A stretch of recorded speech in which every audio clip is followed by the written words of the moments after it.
Moin und herzlich willkommen auf unserem YouTube-Kanal Richtung Himmelblau. Es bleibt alles anders. Und bei kaum einem anderen Video hat das so gut gestimmt wie bei diesem Video. Diesmal starte ich nämlich das Video anders als sonst. Mit einem kleinen Aufruf, denn wir brauchen eure Hilfe. Ihr wisst ja, wie normalerweise unsere Videos anfingen. Also ich stand da so rum und habe so ein bisschen rumgeschwafelt. Ja, und irgendwann, dann habe ich gesagt, so Leute, und nach dem Intro geht's los. Aber wir haben uns ja weiterentwickelt und bekanntlich ist ja nicht so beständig wie der Wandel.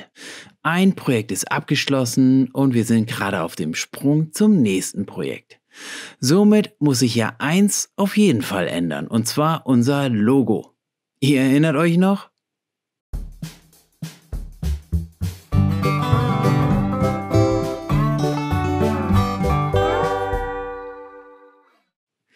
Und da brauchen wir eure Hilfe, denn wir sind uns uneinig. Wir haben sozusagen Stress in der Familie. Jeder von uns hat seinen Favoriten und ihr werdet vermutlich erahnen können, wem welches Logo am besten gefällt. Also bitte helft uns, unser Logo zu finden und stimmt auf unserer Internetseite richtunghimmelblau.de über das mögliche neue Logo ab. Oder noch viel besser, ihr habt eine richtig geile Idee und ihr wisst auf jeden Fall, wie Richtung Himmelblau aussehen soll, dann schickt uns doch einfach euren Vorschlag an unsere Mailadresse. Ja, für all das schon mal im Vorfeld vielen, vielen Dank. Unser altes Logo, das war ja geprägt von der Idee unseres Projektes, dem Ausbau eines Mercedes Sprinters zum Wohnmobil. Und eigentlich ja auch unserer Reise auf der Panamericana von Kanada Richtung Feuerland. Aber dann kam ja alles anders und jetzt nicht unbedingt schlechter, aber ihr wisst ja den Rest. Und bereits am Jahresanfang habt ihr euch gefragt, und wie soll es denn jetzt hier so weitergehen? Was ist denn euer nächstes Projekt? Ja, und ihr habt natürlich mit dieser Frage absolut recht. Diese Frage haben wir uns auch gestellt. Aber die Antwort ist wie immer nicht so einfach zu geben. Und vermutlich muss ich da mal auch ein bisschen ausholen. Ja, einige von euch, die werden jetzt sagen, oh bitte, nee, hör doch auf mit deinem Politikgeschwafel. Mach doch lieber ein bisschen leichte Unterhaltung und zeig ein paar Reisevideos.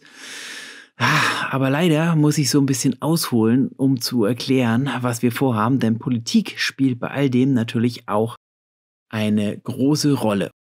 Aber möglicherweise geht es ja nicht nur uns so, sondern vielleicht euch auch. Wenn das so ist, schreibt es doch mal in die Kommentare. Unsere Gesellschaft befindet sich ja an einem Wendepunkt. Und die Ungerechtigkeit auf der Welt, aber auch in unserer Gesellschaft, die wird immer größer. Unser Planet wird immer mehr ausgebeutet und am Ende profitieren da lediglich die Konzerne und die Superreichen von. Ja, und unser Planet, der leidet immer dramatischer an den Folgen des Wachstums. Für mich war die dramatischste Information zu diesem Zusammenhang die Tatsache, dass wir wohl, wenn wir so mit unserer Klimapolitik weitermachen wollen, 2050 in den Kaffee- und Kakaoanbaugebieten kein Kaffee und kein Kakao mehr anbauen können. Also ja, was soll das heißen? Dann gib mal dem Affen Schokolade. Ja, man spürt so ein flaues Gefühl im Magen. Also das ist noch leicht da, aber auf jeden Fall ständig.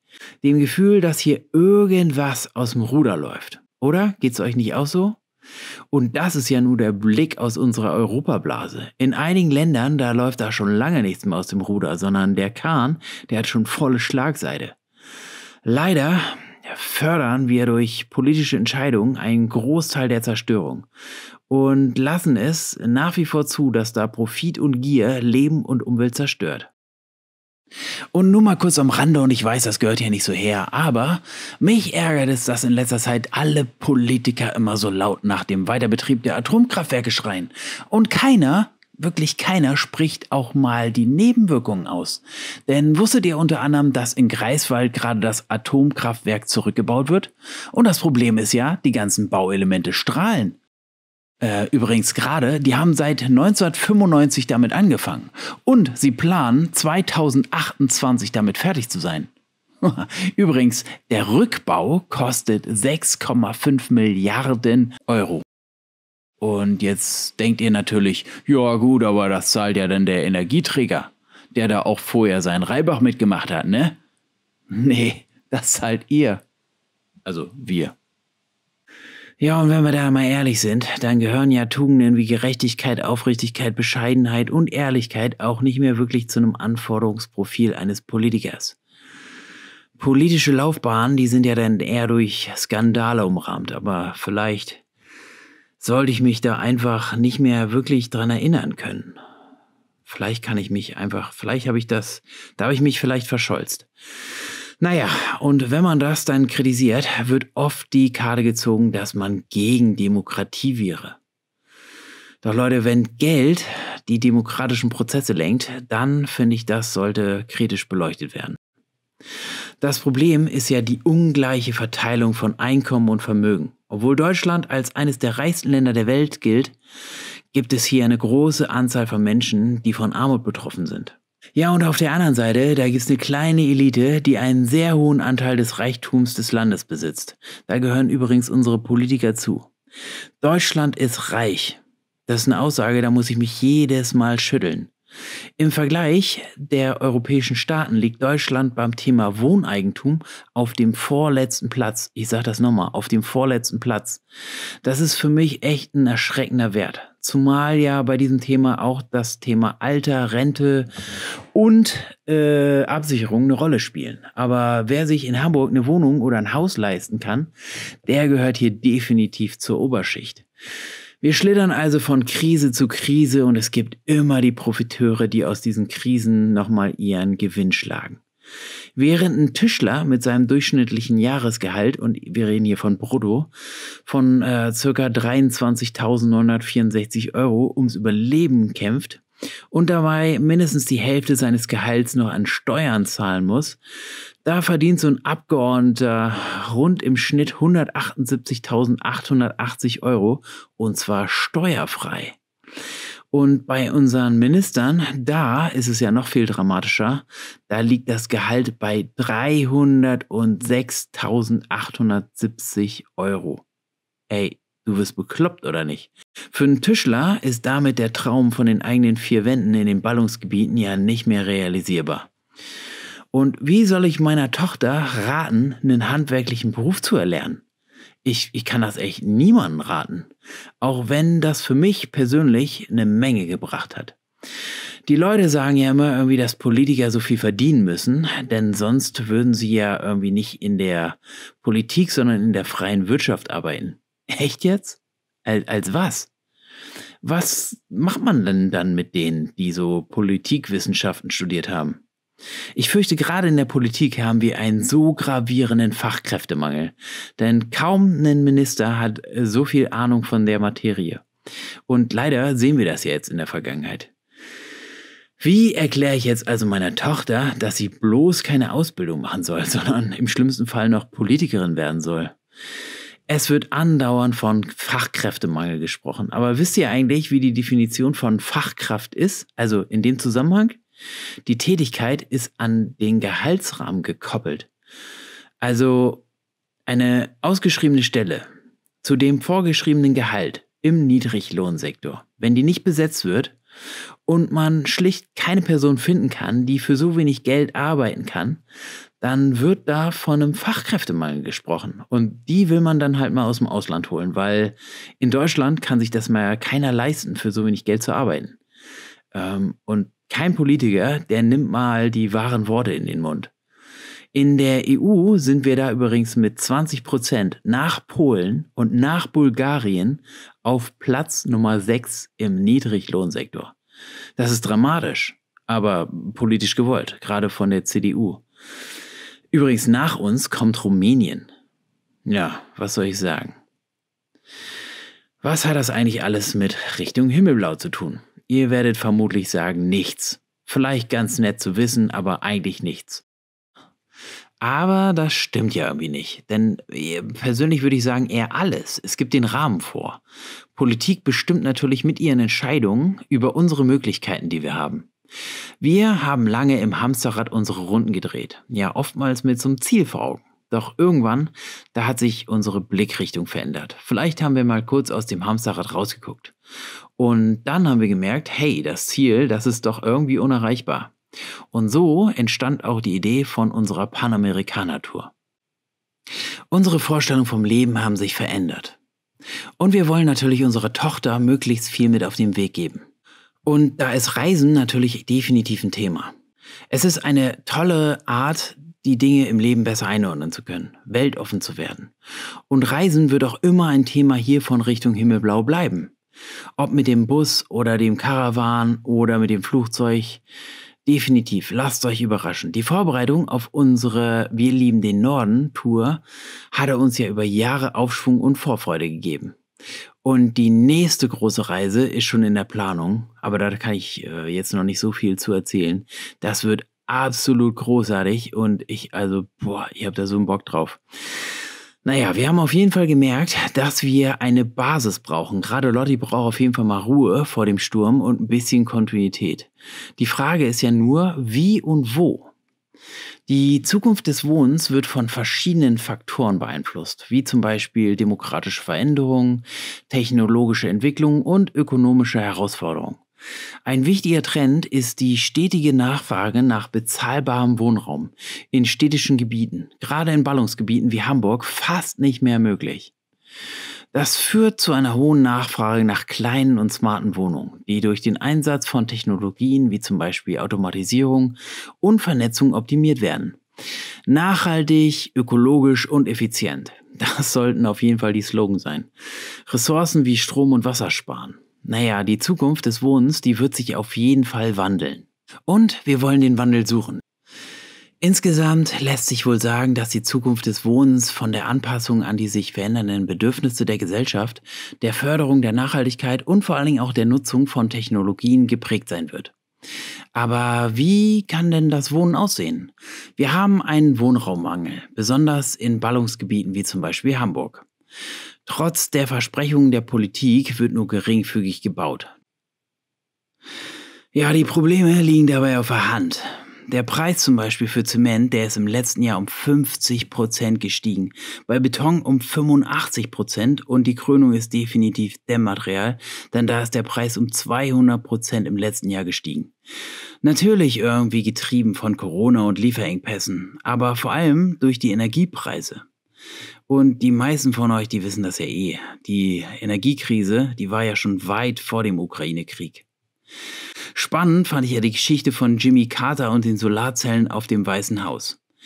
Und das zeigt ja definitiv die Macht des Lobbyismus. Bis heute.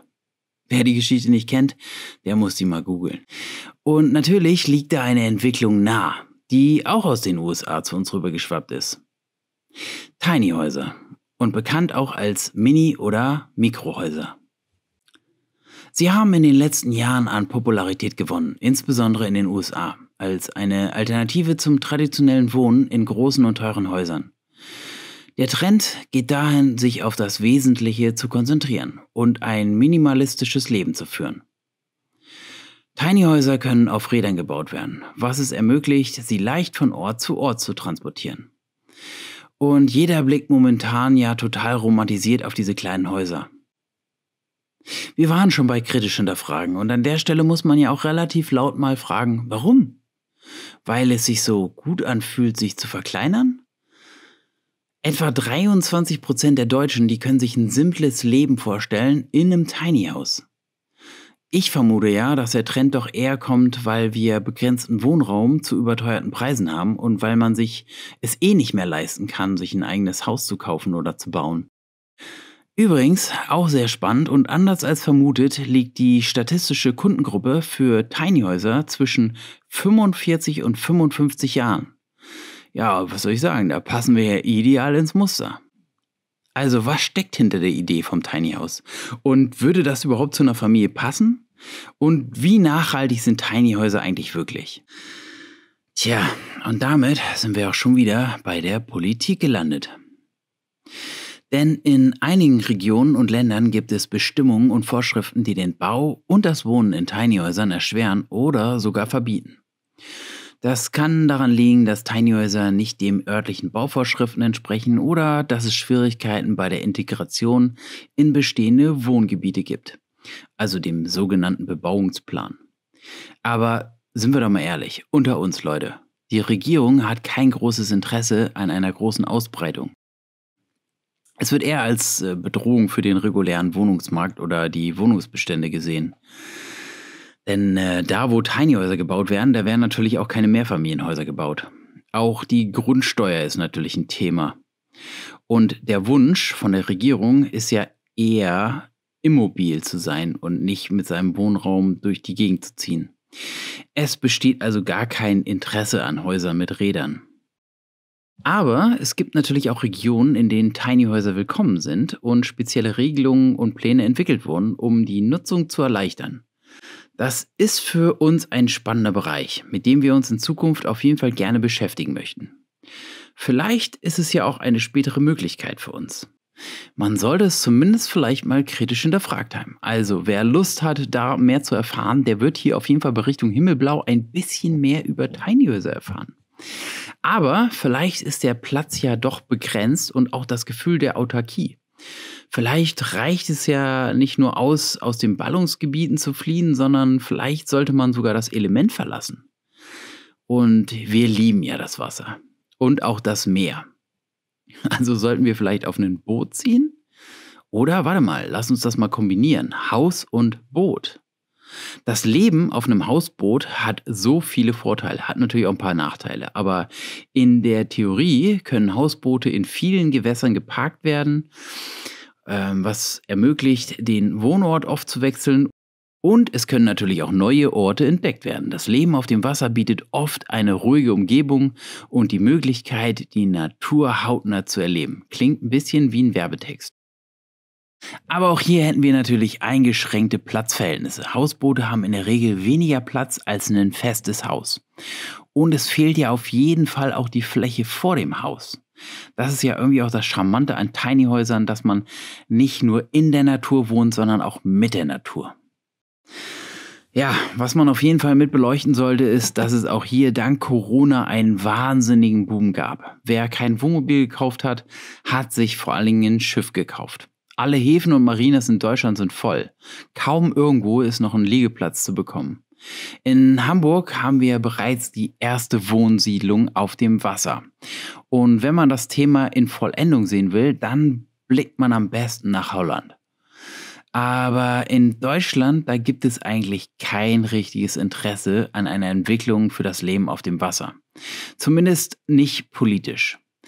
Es würde ja auch Grundsteuer und Grunderwerbsteuer entgehen. Zusätzlich haben die Politiker auch keinen Einfluss auf die Architektur. Und bei mobilen Möglichkeiten wüsste der Staat ja auch nicht mehr, wo ich jetzt wohne. Ja, bei Tiny-Häusern hätte man ja zumindest noch ein Grundstück, wo man einen finden könnte. Aber dennoch ist es aus meiner Sicht ein Thema der Zukunft und wird ja jetzt auch gerade durch den Klimawandel ordentlich befeuert.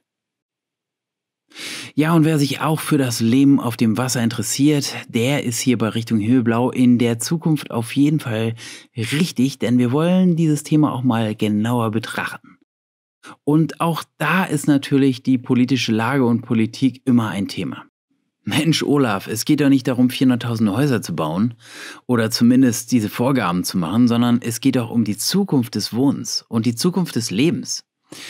Und hier fehlt mir einfach von der Politik eine komplette Vision und vor allen Dingen, was noch schlimmer ist, der Wunsch, etwas ändern zu wollen. Die Bevölkerung wächst und die Menschen ziehen in immer größere Städte, was die Nachfrage an Wohnraum in urbanen Gebieten extrem erhöht. Es müssen zwangsläufig innovative Lösungen gefunden werden und vor allen Dingen auch genehmigt werden. Denn Wohnraumbedarf muss ja gedeckt werden. Ja, und natürlich ist Nachhaltigkeit ein Thema. Der Klimawandel und die begrenzten Ressourcen, die zwingen uns doch dazu, nachhaltigere Wohnformen zu entwickeln.